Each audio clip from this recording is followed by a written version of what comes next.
Hey, what's going on, everybody? How you doing? Matt Antonelli here with Antonelli Softball. Today we're looking at bat path. We're looking at a couple drills here done by college. Um, we're going to talk about dry swings, but also I saw this video online and I wanted to kind of talk a little bit about it because it really shows, in this video they're taking some dry swings here. I'll kind of play it through. And, if we watch this hitter right here, it's a really, really downhill swing down through the ball. And I want to talk for a little bit about this. We've made a bunch of other videos, and so make sure you go and check our other videos out. We talk about, path and why it's so important. And we talk about how to kind of create that path and how to use your body well and why the swing sequence is so important. But I wanted to throw this video up because this gives you an example of kind of what happens when you're really down through the ball. And I see this swing a ton at lower levels of softball. But really, even some high levels of softball. Here's a college team really working on this. And not to say that every player is going to swing down through the ball as much as this. But I want to kind of talk about why when you're down through the ball so much, we've talked about some of the negatives, but let's show it and show you what happens. So the first thing is we've talked about swing sequence, and again, go back and check out our other videos on that if you have not already. But when I usually see a downhill swing, what I usually see is a push swing, so an upper body swing. So we talked about how, when you have a really good swing sequence working from the ground up, the upper body is resisting the forward move and turn of the lower body, and so you create some tension within your body. It's like a rubber band. You're pulling back in the rubber band, you're storing energy, and then you release. The more you pull back, the more energy you store, the more you can release. Same thing in the swing.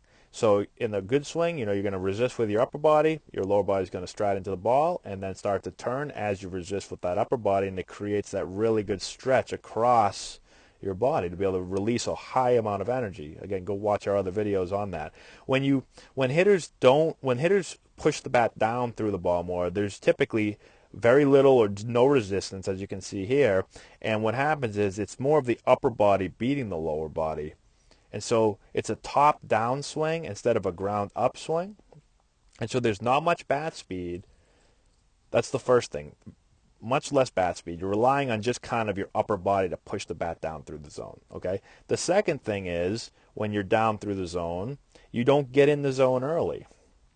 So you can see on a down swing, a push swing, the bat doesn't get in deep because the hands are pushing down and out front. Anyone that swings down gets in the zone way out here, late. They don't get in the zone early, back here, right? Again, that's not just my opinion. That's just go watch a bunch of downhill swings. When the bat is pushed down, it gets out front. And so the bat's almost never in the zone. You can see how this is much more of a slappy kind of swing. The bat isn't really, it almost doesn't start picking up speed until like way out here, too late, because nothing is happening deep in the zone, okay? So your bat is not going to be in the zone for a really long time, so you're not going to be as consistent, right? The pitch is coming in. Let's say this is the pitch right there. And so if you swing the right way and you can get in the zone deeper, let's try to match that up a little bit better, like this, you've got this big window to hit in, right? You're able to now, you get in the zone deep, you're able to hit the ball back here, here, here, here, here, here, right? You don't know the pitch speed, what pitch is coming, and so your timing isn't always going to be perfect, but if you're on path for a long time, if you get in the zone early, well, then you can hit the ball a little bit late and be okay. You can hit the ball on time, you can hit the ball early because you're in the zone. But on these type of swings where you're really down, the bat doesn't get in the zone until way out here, and it's typically down through the zone. And so you miss out on this big area back here, and you only get in for this tiny little area out here, out front. And so now your timing has to be way better. Because if you're late, well, you're not in the zone back here. You can't hit it, right? If you're too early, you're not in the zone out here, so you can't hit it. So you've only got this little tiny area. Now your consistency is going to go way down. Okay?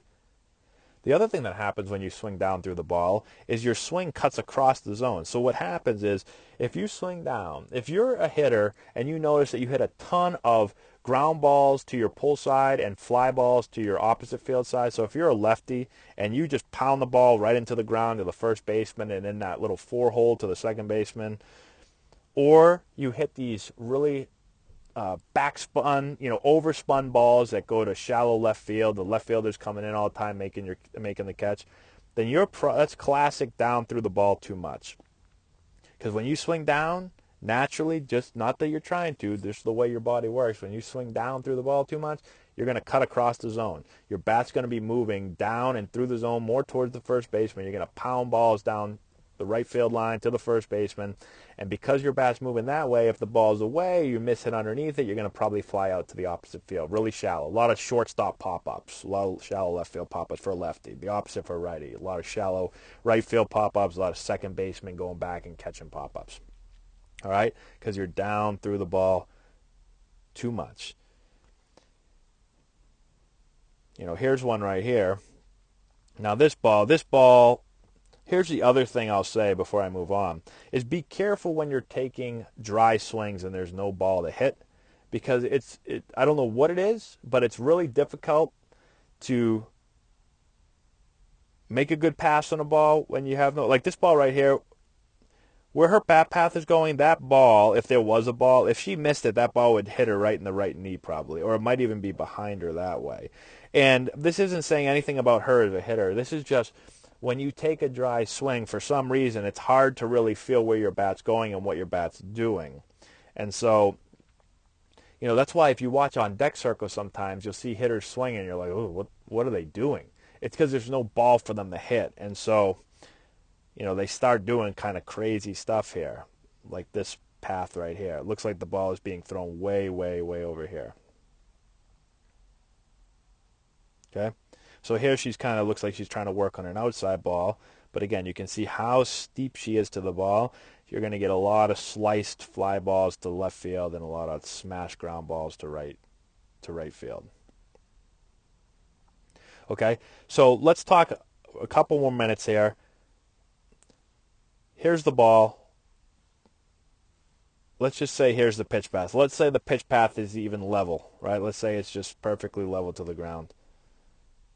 If I'm down on the ball like this, I'm going to smash the ball into the ground, right? If I hit above center, I'm going to smash the ball right down in the ground because that's where my path is going.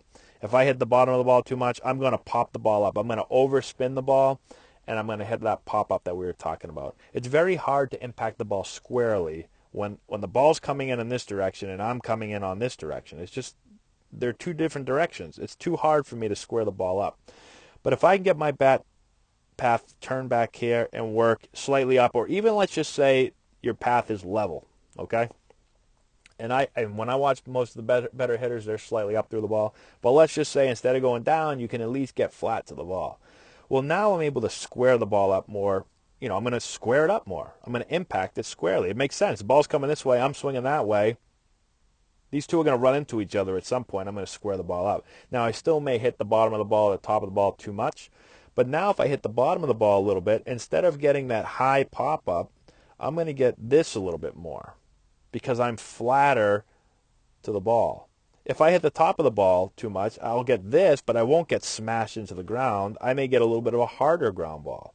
So my chances of hitting the ball more this way go up versus when I'm way down on the ball, I get a lot of this and this. So I get high, weak pop-ups and a lot of smash ground balls into the ground. I don't get this as much. So hopefully that makes sense.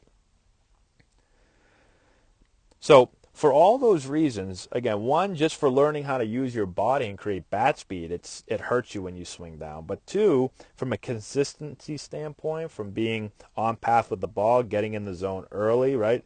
From a timing standpoint, you're getting hurt in all those areas. From a trajectory standpoint, launch angle is kind of the new big thing in baseball and softball. From a launch angle point of view, you're not going to get the launch angle you want because you're going to get a lot of smothered ground balls and high pop-ups because you're not on path with the ball. So there's nothing good can come from the swing.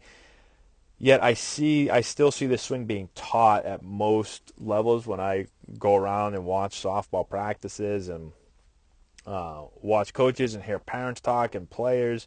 And so, I just want to throw this out there. So you guys can kind of see it and understand the difference between this and then what some of the really good players are doing. Again, go watch our other videos. You know, I'm trying to put up as many of the top players in the country as I can so you can kind of see the difference in path. So let me know if you have any questions in the comments section below. Subscribe to the channel if you've not done so already. Give us a thumbs up. I really appreciate that. Share the video with all your friends. Check out the description box below. I've got a bunch of stuff in there for you guys as well. And that's all I got. Thank you again for watching. Good luck to all of you, and we'll talk to you later.